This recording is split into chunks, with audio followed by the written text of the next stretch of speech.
আসসালামু আলাইকুম। আমাদের দাবা বোর্ড আর দাবার গুটিগুলা বানাইতে যেই ঝামেলাগুলাতে পড়ছিলাম সব ঝামেলাগুলাই আল্লাহ তাআলা কাটাইছে। আমাদের আগের বোর্ড আর গুটিগুলা সবই বাদ দিতে হইছে। কারণ যতই সুন্দর হোক মাপ আর ফিনিশিং ঠিক ছিল না। পুরা আমাদের ফাইনাল দাবার বোর্ড আর ফাইনাল গুটিগুলার সেট দেখায় দিব ইনশাআল্লাহ। অনেকেই বলতেছিলেন ভাইয়া দাম কেমন হবে? ফাইনাল বোর্ডগুলা এবং পিসগুলা দেখতে কেমন হবে? কবে আমরা নিতে পারবো? তাদেরকেও বলছি ফাইনাল বোর্ডটা আগে দেখেন কেমন হইছে এবং গুটিগুলা কেমন লাগে আপনাদের। বিশেষ করে আগের গুটিগুলোর কোনো সাইজ ঠিক ছিল না। তখন সিদ্ধান্ত নিলাম আর আন্দাজে না। সব গুটিগুলো মিলিমিটার মেপে বানাবো। কারণ একটা প্রিমিয়াম দাবার বোর্ডের ক্ষেত্রে ছোট একটা মাপের পার্থক্য অনেক বড় একটা ডিফারেন্স। আগের বোর্ডটা সিএনসি মেশিনে কাটা ছিল, তাই এবার একটু অন্যভাবে চিন্তা করছি। কাঠগুলো আলাদা আলাদা কেটে একটার পর একটা মেপে বসানো হয়েছে ও মাপ যেন এদিক ওদিক না হয় সেটা নিয়ে আমাদের এত ঝামেলা। আমি এই কয়েকদিন ইন্টারন্যাশনালি যারা প্রিমিয়াম দাবা বোর্ড বানায় তাদের কাজে অনেক দেখেছি, চেস প্লেয়ারের সাথে কথা বলেছি, তারপর বুঝলাম এখানে শুধু একটা সুন্দর হলেই হবে না, মাপ, পোর্শন আর ফিল সবকিছু একসাথে ঠিক রাখতে হবে। আর একটা জিনিস এই কাজ করতে গিয়ে খুব ভালোভাবে বুঝলাম, বাংলাদেশের কাঠের মিস্ত্রির অভাব নাই, কিন্তু আনকমন বা কোয়ালিটি সেন্সিটিভ কাজ করানোর জন্য মানুষ খুঁজে পাওয়াটা অনেক কঠিন। যেহেতু প্রিমিয়াম বোর্ড হচ্ছে, এটাই কোনো ধরনের তার কাটা আমরা ইউজ করি নাই। কাঠের কোনাগুলো গ্লু দিয়ে গ্রুপ করে বসানোর চেষ্টা করা হয়েছে। আর যেখানে দুই ধরনের কাঠ জোড়া হচ্ছে সেখানে কন্ট্রাস্টটাও খুব সুন্দর রাখার চেষ্টা করেছি। ছোট ছোট কাজগুলো ঠিক করাটাই আসল ঝামেলা। গুটির কথা যদি বলি, অনেক জায়গায় চেষ্টা করার পর শেষ পর্যন্ত একজন ভাইয়ের কাছে গেলাম, উনি বহু বছর ধরে এই ধরনের টার্নিং কাজ করেন। আরেকজন ভাইয়ের মাধ্যমে উনার কাছে পৌঁছালাম। রাত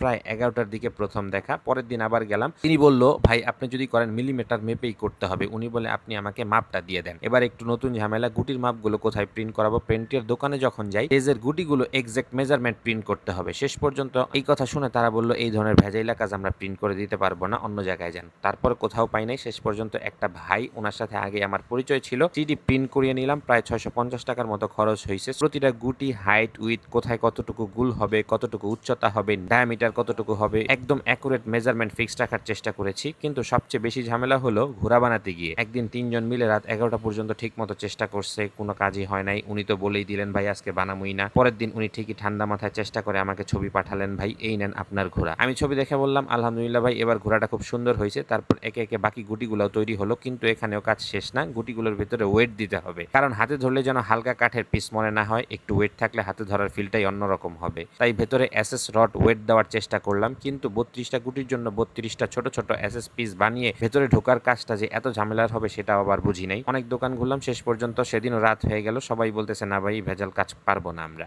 ঘষে ঘষে গুটিগুলোর ফিনিশিং গুলো আমরা বারবার ঠিক করতেছিলাম। এখন বোর্ড আর গুটি দুটোই প্রায় রেডি, তবে একটা জিনিস এখনো বাকি, ফাইনাল ফিনিশিং। তবে অনেকটাই বোঝা যাবে এটার কোয়ালিটি কি হয়েছে। আমি আপনাদেরকে পুরোপুরি দেখাচ্ছি। এই পুরো কাজটা করতে গিয়ে আমি কাঠের কাজ সম্পর্কে এমন অনেক কিছু শিখেছি যেগুলো আগে জানতামই না। আর এই ধরনের একটা কাজের জন্য এত মানুষের কাছে ঘুরতে হবে এটাও ভাবি নাই। শেষ পর্যন্ত আল্লাহ আমাকে এই মানুষগুলোর কাছে পৌঁছানোর তৌফিক দিছে। অনেকেই মেসেজ দিচ্ছিলেন ভাইয়া প্রাইস কত, এটার দাম কেমন হবে, নেয়ার জন্য অপেক্ষায় থাকলাম। যারা এই চেস সেটটা নিতে চাচ্ছেন, প্রি অর্ডার করার জন্য আমাদের নাম্বারে যোগাযোগ করতে পারেন। ইনশাআল্লাহ পরের পর্বে দেখাবো এই চেস সেটটা কিভাবে প্যাকেজিং করে আমরা আপনাদের কাছে পাঠাবো। আল্লাহ হাফেজ।